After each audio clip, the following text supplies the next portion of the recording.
Selamat berakhir pekan, kembali lagi bersama Infok News dengan saya Oleh Lita yang akan menemani Anda dengan berita aktual dan menarik yang terjadi di Kota Bogor, Sukabumi, dan juga Kota Cianjur. Berita pertama hadir dari Kota Sukabumi. Maraknya kasus kekerasan seksual yang terjadi beberapa waktu belakangan hingga berujung kematian seperti kasus yang terjadi di Kadudampit, Citayan, yaitu pelecehan di bawah umur atau pedofilia. Saat ini rekan kami Salman Adiaksa sudah berada di Kapolres Kota Sukabumi. Kepada Salman laporannya kami persilakan. Pemirsa, saat ini saya sedang berada di depan Polresta Sukabumi. Hari ini Polresta Sukabumi mengadakan konferensi pers terkait kasus yang sedang marak terjadi di Sukabumi, yaitu pelecehan seksual menyimpang terhadap anak atau pedofilia. Konferensi pers hari ini disampaikan oleh Kapolres Kota Sukabumi untuk menyampaikan langkah lebih lanjut dari pihak kepolisian terhadap kasus yang sudah dilaporkan maupun yang belum. Ini kontinu, kita akan mendalami, jangan sampai hal ini ya kan ada korban-korban yang lain ditutup-tutupi yang itu akan menimbulkan bahaya ya gitu. Iya, kita masukkan tadi, makanya kita kan pakai undang-undang perlindungan anak ya. Dia adalah ABH, anak berkonflik dengan hukum. Kalau kita masih 18 tahun ke bawah pasti kita akan ya menggunakan undang-undang perlindungan anak gitu. Di sisi lain, Kepala Bidang PPKA dari DP3A, Agus Muharam, menanggapi terkait kasus pelecehan yang marak terjadi beberapa waktu terakhir yang menimpa anak-anak di bawah umur. Ini pada saat menerima informasi seperti ini sangat miris, ya. Saya sangat empati dan ini sangat disayangkan. Jelasnya seperti itu. Karena apa? Kita seringkali melaksanakan berbagai upaya pencegahan, sosialisasi yang sampai membentuk struktur-struktur di desa bahkan ya. Ada yang namanya PATB, Perlindungan Anak Terpadu Berbasis Masyarakat. Ya, ada yang namanya di kecamatan, P2 TP2 tingkat kecamatan, ada yang namanya Moteka, ada yang namanya Lensa, kan gitu ya.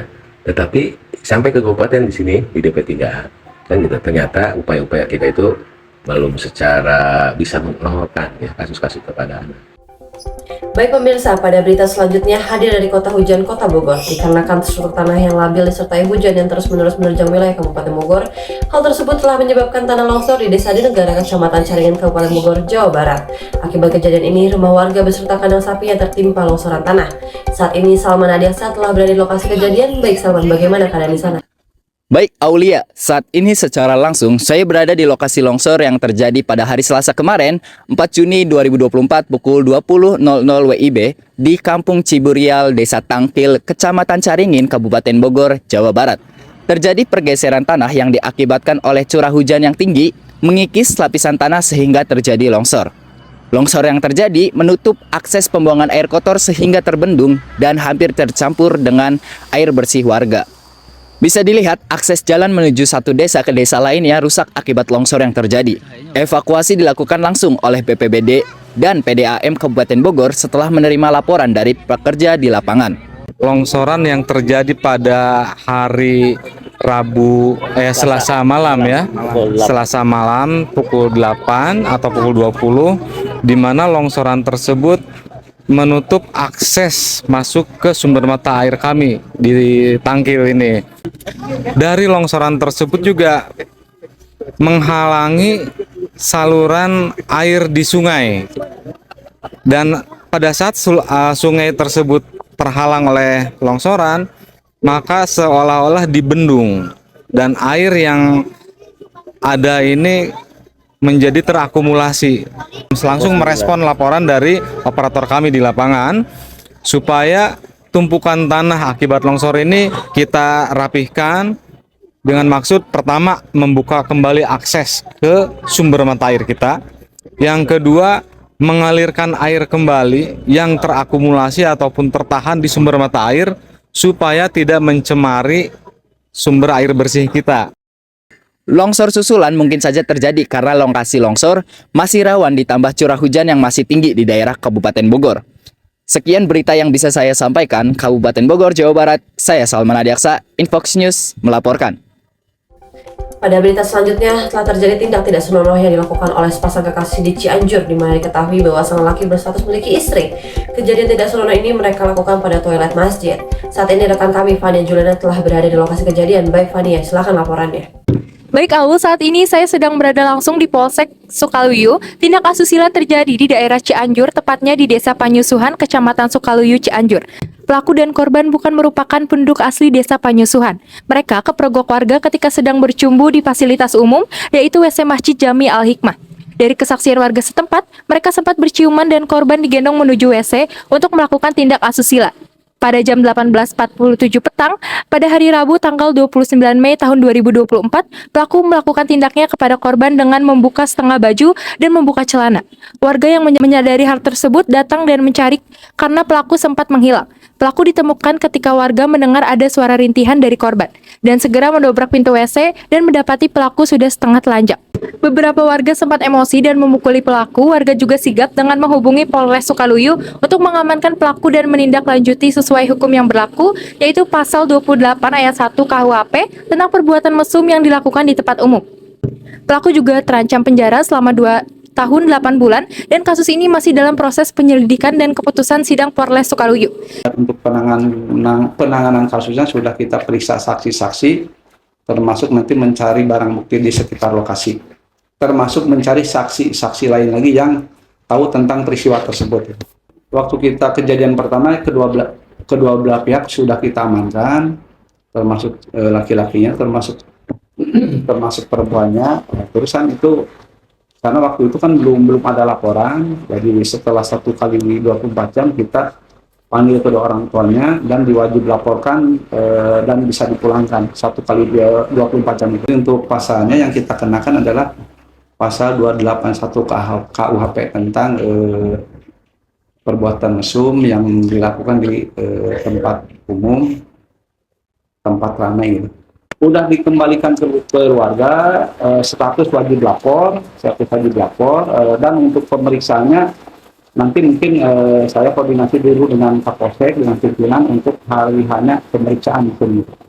Sekian berita yang dapat saya sampaikan. Saya Fania Juliana, kembali ke studio.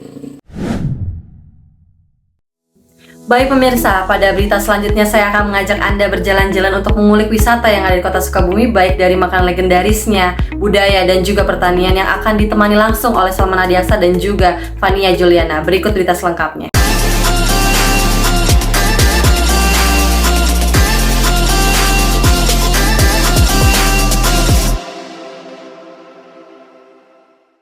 Berita wisata pertama datang dari kuliner legendaris di Sukabumi. Keberadaannya yang sudah menyatu dengan kota Sukabumi menjadikan kuliner soto Mang Ece favorit kuliner orang Sukabumi maupun wisatawan yang datang untuk menjelajahi kota Sukabumi.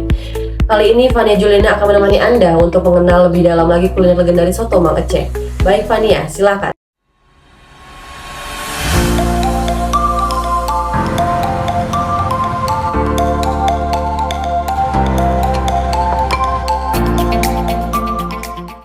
Selamat siang, nah pas banget nih saat ini waktunya sudah menunjukkan untuk makan siang. Perut saya sudah keroncongan. Gimana kalau kita cari makanan yang berkuah, yang pedas dan nendang? Soto mie cocok kali ya? Gimana? Anda sudah siap menjelajah kuliner bareng saya?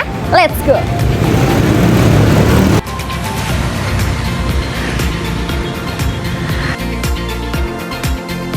Nah, ini dia salah satu target makan siang saya hari ini, makanan legend di kota Sukabumi yang sudah berdiri lebih dari setengah abad, yaitu soto mie Mang Ece yang berada di Odeon atau tempatnya di Jalan Letu Bahri nomor 8, Benteng Warudoyong, kota Sukabumi.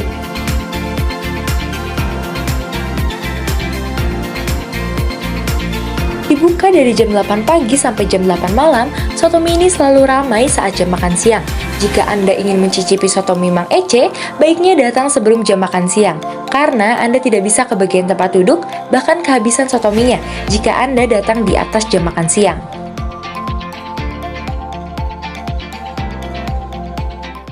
Nah, jadi ini dia pesanan soto mie saya sudah datang. Langsung aja yuk kita coba mulai dari kuahnya dulu kali ya.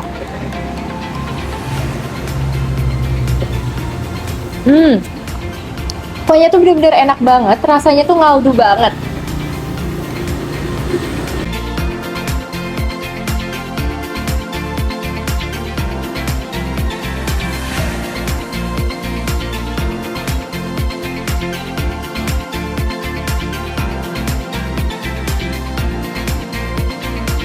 Soto mie dengan isian daging, babat, gaji, bawang putih, bawang hitam, paru kering, dan juga jeruk nipis. Seporsinya ini dibanderol seharga Rp25.000.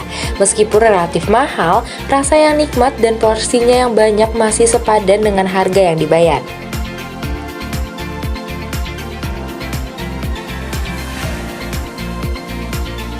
Overall rasanya enak, gurih, dan reasonable lah harganya. Mungkin saya rate 4,5 dari ini.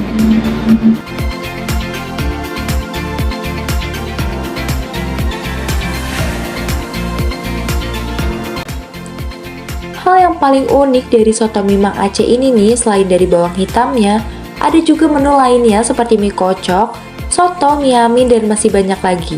Nah, mie yang dipakai oleh Mang Aceh itu diproduksi langsung di Sukabumi. Jadi nggak salah sih ya kalau soto mie Mang Aceh ini emang gak ada duanya. Soto mie Mang Aceh juga memiliki 3 cabang, yaitu di Jalan Letu Bahri, di Jalan Pajalaga Nyomplong, dan terakhir di Jalan Ahmad Yani.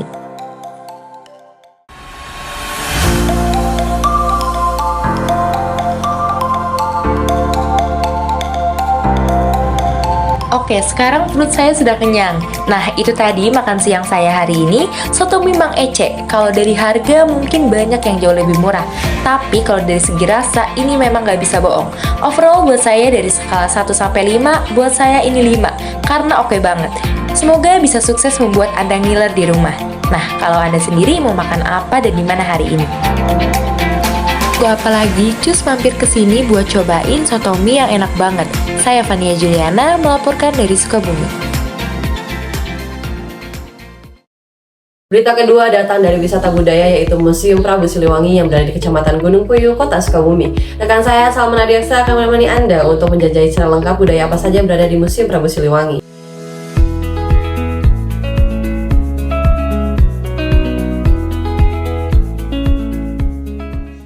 Museum Prabu Siliwangi Sukabumi merupakan salah satu destinasi wisata juga edukasi yang ada di Kota Sukabumi, Jawa Barat.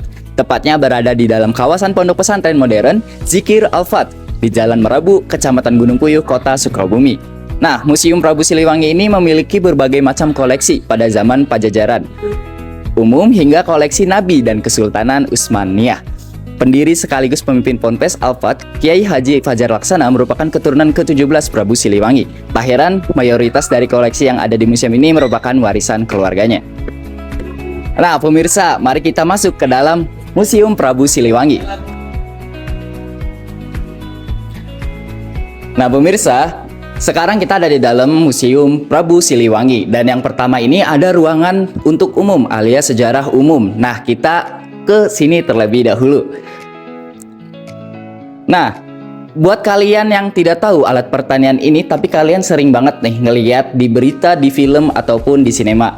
Nah, ini itu namanya lisung. Nah, lisung itu merupakan budaya dari Indonesia, asli Indonesia. Nah, budaya asli Indonesia ini memiliki beragam bentuk dan fungsinya. Nah, selanjutnya itu kita masuk ke budaya umum lagi, yaitu tentang perekonomian di Indonesia. Nah, kita bisa lihat di sini ada sejarah-sejarah Indonesia, yaitu dari peta dunianya, lalu ada peta Indonesia dan terkhusus peta Jawa Barat. Kita akan ngebahas tentang uang, mata uang dari berbagai negara. Nah, di sini itu mereka mengumpulkan koleksi mata uang kertas dari zaman kemerdekaan dan mata uang asingnya.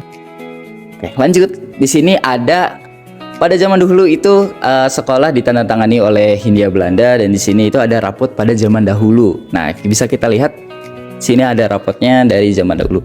Lalu ada ini rapot sekolah, dan selanjutnya juga ada rapot atau nilai UN ya. Kalau ini mah nilai ujian akhir. Nah, di sini ada nilai ujiannya.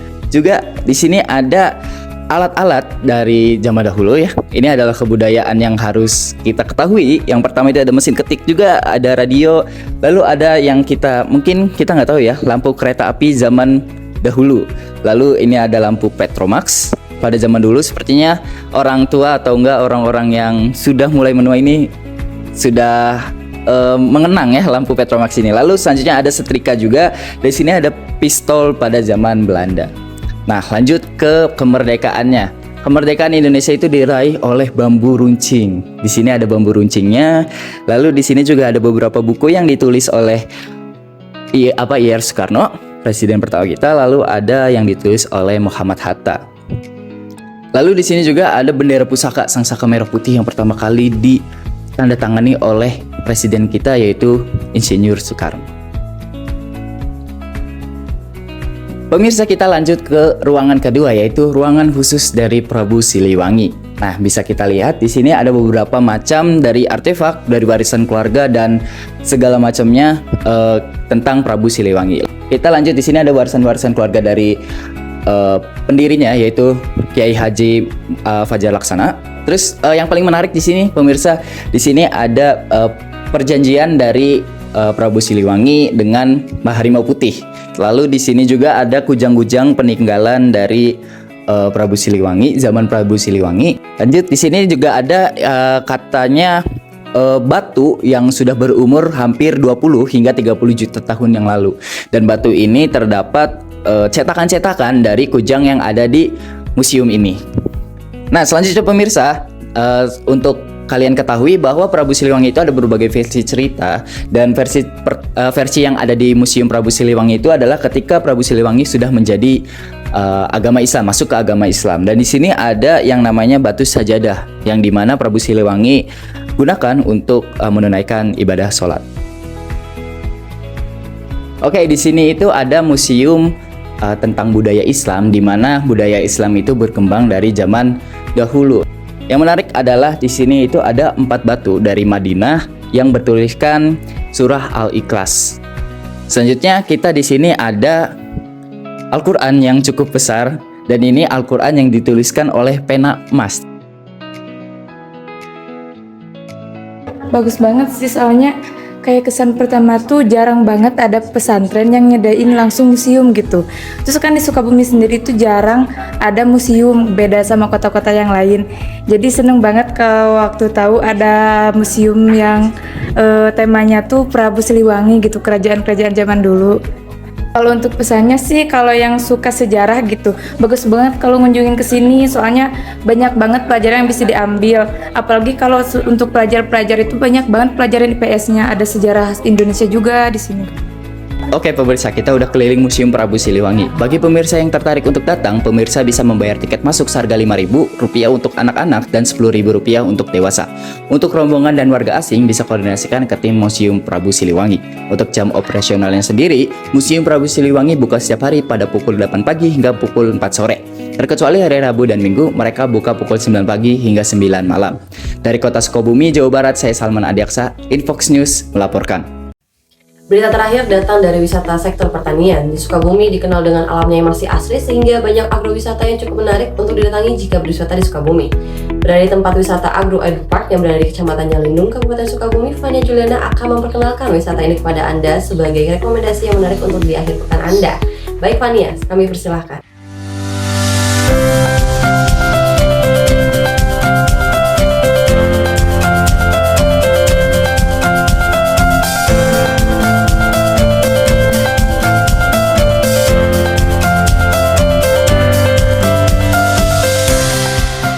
Pemirsa, saat ini saya sedang berada di salah satu tempat agrowisata, yaitu Agro Edu Park yang berlokasi di Kecamatan Nyalindung, Kabupaten Sukabumi, Jawa Barat. Yuk ikutin saya langsung menjelajah tempat ini. Pondok pesantren umumnya merupakan tempat untuk menuntut ilmu agama. Namun, berbeda dengan pondok pesantren Mabda Islam di Desa Nyalindung, Kecamatan Nyalindung, Kabupaten Sukabumi, yang memiliki area wisata bernama Agro Edu Park, sebuah tempat wisata pendidikan yang merupakan bagian dari program kemandirian pesantren yatim yang bebas dikunjungi oleh masyarakat. Isinya beraneka ragam, mulai dari budidaya tanaman seperti anggur, semangka, melon, stroberi, hingga tanaman pangan lainnya.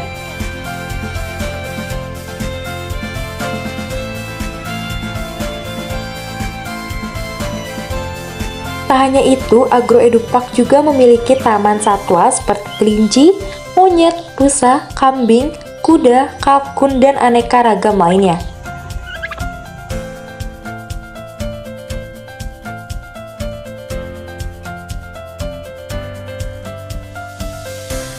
Anak-anak dan pengunjung pun tak hanya sekedar melihat-lihat, mereka juga mendapatkan edukasi tentang budidaya tanaman dan satwa baik teori maupun praktik langsung.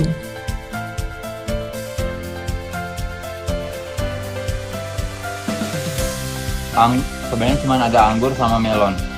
Anggur sama melon. Cuman anggur itu sendiri ada sekitar 40 varian. Kalau ini kita saya nggak mau menargetkan penjualan buah. Karena cuma sedikit. Kita bikin karena di sini agrowisata, saya maunya pada saat ada orang yang datang ada buah. Makanya si buah ini saya bikin berkesinambungan. Jadi setiap orang yang datang ada. Biasanya Selepas mendapatkan edukasi, anak-anak juga dapat bermain sepuasnya di area outbound. Selain itu, kita juga bisa menikmati wahana flying fox, olahraga panahan, berkuda, ada juga area pohon pinus yang terdapat beberapa bangku serta gazebo untuk tempat beristirahat pengunjung.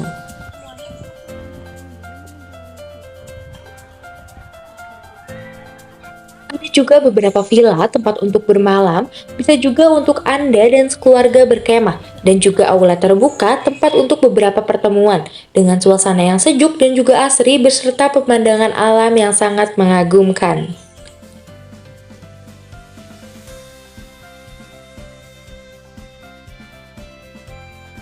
Ini tuh wisatanya dingin ya, segar, kemudian fasilitasnya ada tempat nginap, kemudian fasilitas anaknya untuk keluarga cukup ada,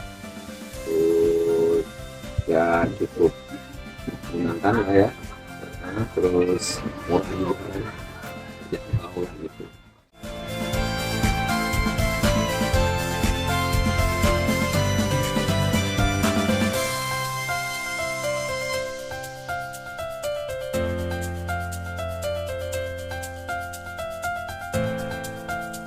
Nah pemirsa, bagi Anda yang ingin berkunjung ke Agro Edu Park Sukabumi, Anda hanya perlu membayar Rp10.000. Dan untuk jam operasionalnya sendiri dibuka setiap hari pukul 9 pagi sampai 5 sore. Gimana? Anda tertarik kan untuk datang ke tempat ini? Dari Sukabumi, Jawa Barat, saya Fania Juliana, Infok News melaporkan. Berita tadi sekaligus mengakhiri jumpa kita. Saya Oleh Rita mewakili redaksi Infok News yang bertugas pamit undur diri.